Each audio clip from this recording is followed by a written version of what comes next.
Halo, Assalamualaikum warahmatullahi wabarakatuh. Berjumpa kembali bersama channel Guru Hebat. Di video kali ini kita akan bahas mengenai tes P3K Guru tahap 2. Ini khusus untuk lulusan PPG. Pasti teman-teman lulusan PPG pernah dengar ya kasus di mana sudah resum tapi formasi tiba-tiba tidak ada atau nol formasi ya. Dan pasti teman-teman bingung ya apakah tetap ikut tes atau tidak. Kita bahas di video kali ini. Kita tahu bahwa lulusan PPG Prajabatan ada di prioritas nomor 5 atau prioritas paling akhir, sehingga lulusan PPG itu menunggu sisa formasi dari prioritas yang lebih diutamakan ya. Nah, di sini saya rangkum, jadi apa saja yang terjadi ketika masa pendaftaran P3K saat itu ya. Di sini saya tuliskan H-1 plus 3X sama dengan 0 ya. Sebetulnya ini hanya singkatan saja ya, karena banyak sekali kebijakan yang berubah seiring berjalannya waktu ketika masa pendaftaran. Jadi H-1 ini artinya, jadi satu hari menjelang penutupan selalu ada saja rapat ya dari pemerintah mengenai teknis pelaksanaan ujian, pendaftaran, dan kebijakan yang baru. Nah ini ya.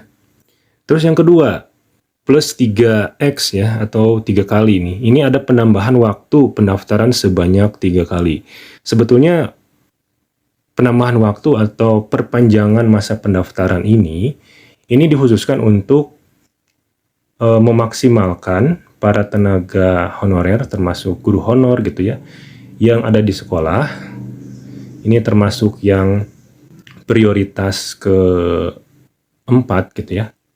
Dan juga yang tahap 1 bahkan bisa ikut kalau misalkan mereka tidak memenuhi syarat ataupun mereka tidak mengikuti tes kompetensi. Jadi bisa ikut di tahap yang kedua. Nah, selanjutnya ketika perpanjangan itu selama 3 kali berturut-turut ya, jadi masa pendaftaran itu dari 17 November hingga 31 Desember ya. Diperpanjang, yang pertama itu sampai 7 Januari, diperpanjang lagi hingga 15 ya, 15 Januari dan terakhir 20 ya, 20 Januari. Nah, perpanjangan ini mengakibatkan kuota dari formasi di tahap 2 tentunya akan diisi oleh tahap 1 yang tadi bisa ikut ke tahap 2 dan juga yang guru non-ASN ya, yang tidak terdata BKN tapi telah mengajar di sekolah selama 2 tahun ya, berturut-turut. Nah, jadi bisa ikut di tahap yang kedua. Nah, di sini yang dirugikan siapa? Yang dirugikan adalah lulusan PPG Prajabatan. Sehingga ada beberapa formasi yang awalnya ada, teman-teman ya. Ini menjadi berkurang atau formasinya jadi tidak ada. Dan nol formasi gitu ya. Nah, ini jadi pertanyaan besar. Bagaimana nasib lulusan PPG ke depannya? Kalau misalkan seperti ini, kita sudah tahu bahwa formasinya 0, nah, ini sebetulnya kerugian besar ya. Nah, terus bagaimana ciri-ciri nol formasi ini ya bagi kategori lulusan PPG? Jadi ada 2 hal yang bisa kita lihat. Ini sebelum resum dan setelah resum ya. Jadi pada aplikasi mapping nanti sebetulnya untuk yang sudah formasinya 0 ini nanti ketika kita buka lokasi tidak terkunci, teman-teman. Jadi kembali ke settingan awal dan formasi yang dipilih ternyata jadi hilang. Terus tampilan dari web SSCASN-nya seperti apa?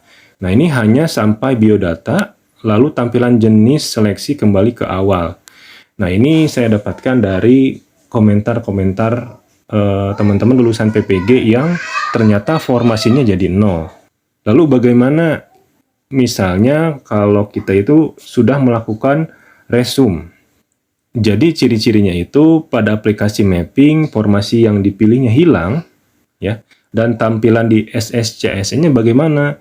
Ini tidak bisa diketahui karena kita sudah melakukan resume di tahap akhir.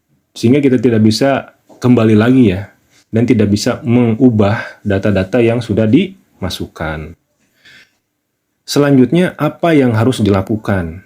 Nah, bagi pelamar PPG Prajabatan ya, ini walaupun memang formasinya 0, disarankan ini untuk tetap mengikuti seleksi ASN hingga akhir. Nah, agar terdata di BKN pada seleksi tahap berikutnya. Ya, ini pasti teman-teman berpikirnya, buat apa ikutan tes kalau misalkan formasinya 0 ya, karena sudah diambil oleh prioritas yang lebih tinggi. Dan kedepannya pasti ada kebijakan baru terkait hal ini. Nah, selanjutnya bagaimana pendapat teman-teman terkait hal ini ya? Tentunya teman-teman yang 0 formasi kecewa pasti ya, karena mereka sudah persiapan mungkin ya dari jauh-jauh hari belajar, ternyata pas dicek formasinya 0 ya. Jadi waktu kemarin itu saya juga daftar itu seminggu sebelum penutupan ya, pas tanggal 31, jadi sekitar tanggal 24-25 lah itu sudah melakukan resume, karena teman-teman saya di awal sudah melakukan resume. Kenapa saya tidak menunggu sampai akhir? Karena lihat di tahun lalu itu servernya down teman-teman. Jadi kita nggak bisa tuh mengisi data, klik juga susah. Jadi saya nggak mau kayak gitu lagi dan saya isi jauh-jauh hari. Dan ternyata kebijakan di akhir ada perpanjangan ya. Dan beberapa rekan-rekan ternyata ada yang 0 formasi. Saya kaget di situ sebetulnya. Ketika saya cek di SSCSN ya tidak bisa ya, karena memang sudah tidak bisa diubah data-datanya. Dan satu-satunya cara adalah meminta cek ke teman sekelas ketika PBG dengan cara membuka aplikasi mappingnya. Karena dia belum ikutan tes, kita bisa menanyakan apakah di daerah ini formasinya masih ada atau tidak ya. Itu yang paling bisa dilakukan. Tapi untuk saat ini karena pendaftaran sudah ditutup ketika tanggal 20 ya, aplikasi mapping sudah tidak bisa dicek lagi teman-teman. Semoga kedepannya ada kebijakan yang baik ya untuk lulusan PPG, terutama yang misalkan tidak lulus ya di tahun ini. Ya, saya berdoa bagi teman-teman yang ikutan tes di tahun ini, khususnya untuk lulusan PPG, bisa lulus ya menjadi ASN P3K dan mendapatkan NIP ya. Mudah-mudahan dalam video kali ini bisa membantu teman-teman, dan teman-teman selalu semangat. Jangan lupa di like, di komen, dan juga di subscribe agar channel ini semakin berkembang. Mungkin sekian teman-teman, terima kasih. Wassalamualaikum warahmatullahi wabarakatuh.